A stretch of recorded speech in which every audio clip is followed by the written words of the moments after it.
Hello, everybody. This is Dr. Duke, and welcome to another episode of Right Makes Might.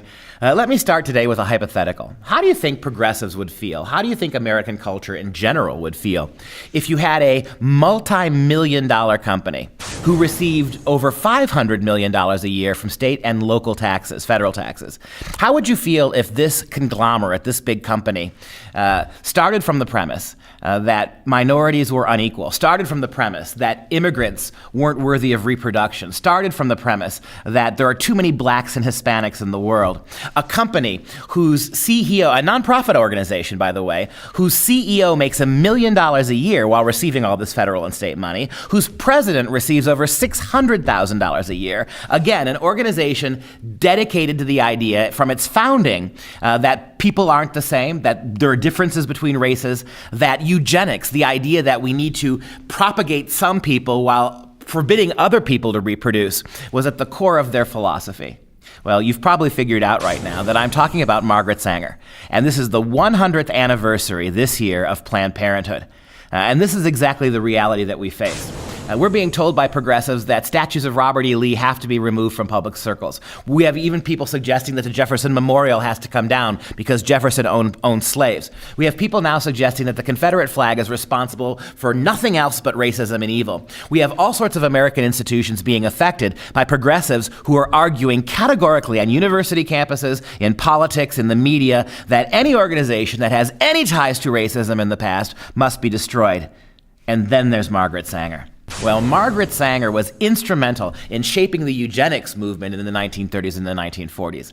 Her arguments, her pamphlets, her political speeches contributed to the compulsory sterilization laws that emerged in 30 different United States, resulting in more than 60,000 sterilizations of people she considered, quote, feeble-minded, unquote, idiots, morons, unquote. Video from 1947 has recently emerged in which Margaret Sanger actually says, we want, quote, no more babies, unquote, for 10 years in developing countries. She called for a forced sterilization or aborting of all new babies in developing third world countries, primarily black and brown skinned countries. She actually attended a Ku Klux Klan rally in 1926 in New Jersey, where she said the following, quote, in her autobiography, I accepted an invitation to talk to the women's branch of the Ku Klux Klan. Isn't that interesting? The women's branch of the Klan. I saw through the door dim figures parading with banners and illuminated crosses. In the end, however, she says, through simple illustrations, I believe I had accomplished my purpose. A dozen invitations to speak to similar groups were offered to me. This is from her autobiography. She actually wrote in a letter to Clarence Gable in 1939, quote, we do not want word to get out that we want to exterminate the Negro population. And the minister, the priest, is the man who can straighten out that idea if it ever occurs to any of their more rebellious members. If anybody protests our desire to eliminate the Negro race, we'll use the pulpit to push back against that. She actually called blacks, immigrants, and the poor, quote, human weeds, unquote, reckless breeders, and people, quote, who never should have been born, unquote. She said, quote, the most merciful thing a large family does to one of its infant members is to kill it, unquote. And yet with all of this virulent racist, her racism tied right into what was going on in Nazi Germany in the 30s. Her ideas helped support and propagate indirectly the kind of murderous killing, for instance, of Jews we saw in the Nazi regime. Woodrow Wilson, we know, the progressive president during World War I, also shared these views. And nevertheless, in spite of all of this horror, she was named one of Time magazine's 20 most influential Americans of all time. Now, keep in mind that Time magazine is the same progressive rag that named Hitler the Man of the Year in 1939.